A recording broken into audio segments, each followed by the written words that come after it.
Hello everyone, welcome back. It's been a while since a new video.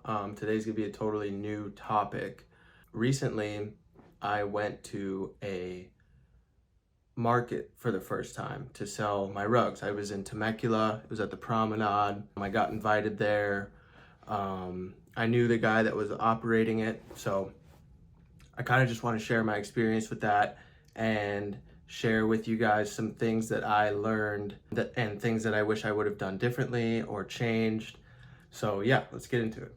So the first thing is to understand your aesthetic. Now, what I mean by this is I'll provide a picture here of what my booth looked like. The photo I have, it wasn't entirely done, but you get the gist of it. What I mean by understand your aesthetic is just understand the vibe that you want to create within your little space at the market, because you want people to come to your booth and you want to attract all different people to what it is that you are selling or showing or whatever it may be. So for me, what I did is I made sure to bring out a good amount of rugs that I had and laid them all out in front, so it was kind of the main focal point.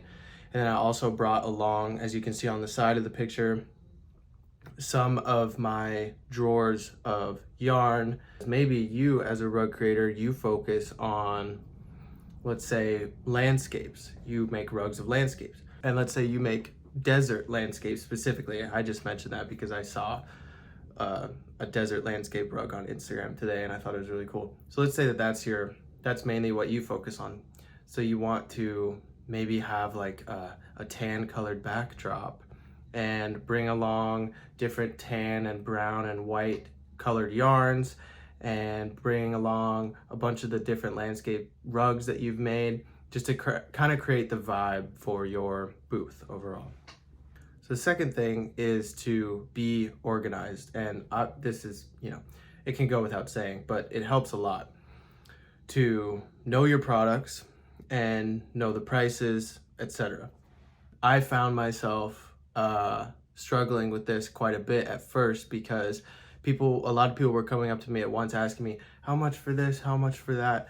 And a couple of the rugs that I had at the booth did have price tags on them, but then some people would be like, oh, how much for this? And I would tell a person this price, but before I was even able to think about it, I was like, oh, that's like the wrong price.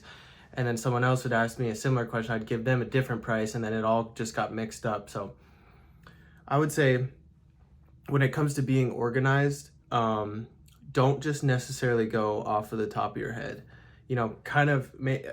I had these binders on my booth that explained pricing and explained the designs and things like that.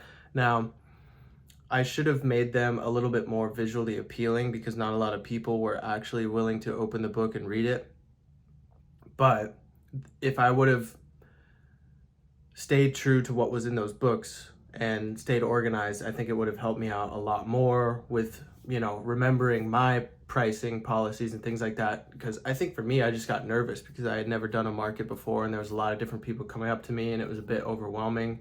Whereas how I normally deal with my business is through Instagram DMs. So in that case, you kind of have time to think about your answers and deliberate and things like that, but it's more on the spot. But, it's a good thing to learn. So the third thing is to provide examples of your work, both physical and in photo form.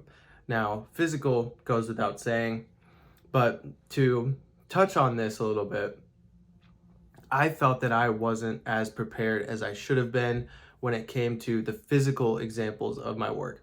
Now, it was a little bit short notice of me going to this market, so I didn't have time to make all of the rugs that I initially wanted to make, but that's something to keep in mind is, you should have a list of what you want to sell at the market and what you want your prices to be and things like that. Because what happened to me is I only had like 3 or 4 rugs that were actually for sale, and then I had 2 or 3 that were displays.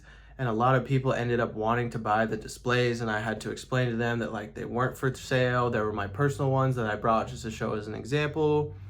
But if you want a commission, feel free to ask me. And I think that just got a little bit mixed up. And I think what I would have rather done is not bring my own personal maybe bring one of my own personal, like the Catronata one, since that's my favorite. And then everything else is just for sale. So that way there's really no confusion. There's just one display, and then there's all these other rugs that are for sale.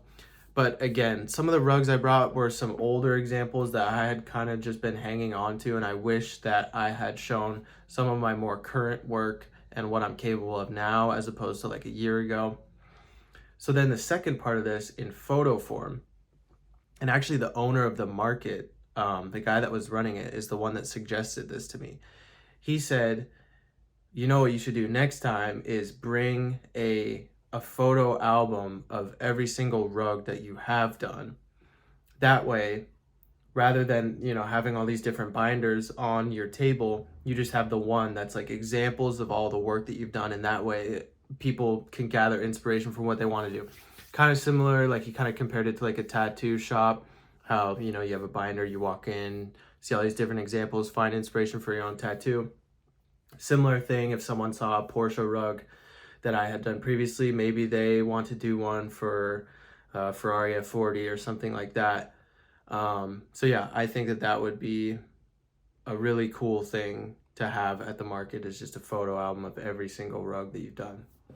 So last two things here don't necessarily have to do with you know, the setup or the layout or anything like that. These are two things that I took away from it that I feel like are important. And the first part of this is to be approachable. You know, some of the other booths I had seen were being operated by multiple people, so that was making it a little bit easier. You know, you have one person kind of manning the booth, and then there's another person who's like greeting people and things like that. But for me, I was just alone. I was by myself. And so why I say be approachable is because, you know, at first I was kind of nervous to present my work and to talk to people, and I was kind of waiting for people to come up to me and ask me questions. But a lot of people don't really understand rug making as much as I or like you guys might. So people are curious, and if they're just walking by, they don't really understand what's going on at first. So if you're more upfront and talking to people and saying, hey, how's it going? How you doing? Come check this out, whatever. It just helps to be approachable. People are going to understand who you are more. They're going to understand what your business is all about. And then that could ultimately lead to a sale, which would be great. But, you know, like I said, at first I was nervous. I had never done a market before. I wasn't really sure how to approach people. But watching how other people were operating, you know, the booths next to me and things like that, I kind of got a feel for it and understood, you know, how to be more approachable. And then the second part, and this is the last thing that we'll touch on, is don't be afraid of rejection. And that's something that I had to learn pretty quick because as we've talked about in some previous videos when it comes to pricing and things like that, you know, some people just don't understand the pricing logic of custom rugs. And that's fine, you know. A lot of people see it maybe in a more utility fashion as an actual rug than they do an art piece. And you know, that's something that I could probably work on as the artist, is to present it more as art than you know, than a rug. But so there was a lot of people, you know, coming up asking me how much for this, how much for that, and then, you know, I had one lady in particular who said, oh, I just spent that much on the area rug for my living room, which I understand. Like, I've bought an area rug before that's been less than what I charge for my own rugs. But again, it's the difference between the utility and the art aspect. And so, you know, another example is sometimes people just aren't willing to accept the price that you're giving them. They don't understand it. And why I'm saying don't be afraid of rejection is don't be afraid to stand your ground when it comes to your pricing. Because a lot of times, you know, people are going to come up to you and you think you might have a sale, and if they're really eager, but then you're nervous about what they're going to say about the price, so you lower your price because you just want to make the sale. Don't do that. Have some integrity and stick to what you know. And that's what happened to me at first, is I ended up underselling myself on a customer right off the bat. And I was like, great, made an easy sale, but also at the expense of like my own time and my material costs. I basically made nothing on the rug just because I wanted to make a sale, because I hadn't made any yet. But you know, I wish I would have just stood my ground and been like, yeah, this is what it's worth, because this is like what the market is asking, and This is the work you put in, and it's more of an art piece than a rug and things like that. So don't be afraid of rejection, and on top of that, just stand your ground when it comes to your pricing policies and things like that. So thank you for watching, and I hope this helps anyone that is going to a market soon, setting up a booth, looking to sell their rugs or anything like that. On top of that, if there are some people watching this who have done a market and have learned some things, please comment below, because like I said, that was my first one. Looking to do more in the future, and I would like to learn maybe some of your guys' methods that you found successful when it came to making sales at a market and things like that, and presenting your product in a nice manner. So thank you for watching. There's going to be 2 videos this week, including this one. The next one will be another rug review video. And yeah, thank you for tuning in, and I will see you all in the next video.